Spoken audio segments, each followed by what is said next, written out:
এই আকৃতিটোৰ তিনিটা বাহু আছে বাবে ইয়াক ত্ৰিভুজ বুলি কোৱা হয় আৰু ইংৰাজীত ট্ৰাইএঙ্গেল বুলি কোৱা হয়।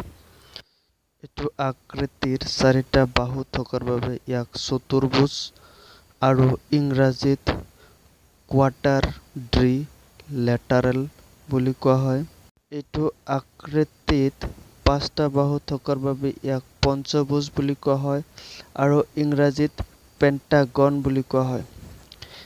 এইটো আকৃতিত ছয়টা বাহু থকাৰ বাবে ইয়াক ষড়ভুজ আৰু ইংৰাজীত হেক্সাগন বুলি কোৱা হয়। এইটো আকৃতিত সাতটা বাহু থকাৰ বাবে সপ্তভুজ আৰু ইংৰাজীত হেপ্টাগন বুলি কোৱা হয়। এইটো আকৃতিত অষ্টভুজ আঠটা বাহু থকাৰ বাবে অষ্টভুজ বুলি কোৱা হয় আৰু ইংৰাজীত অক্টাগন বুলি কোৱা হয়।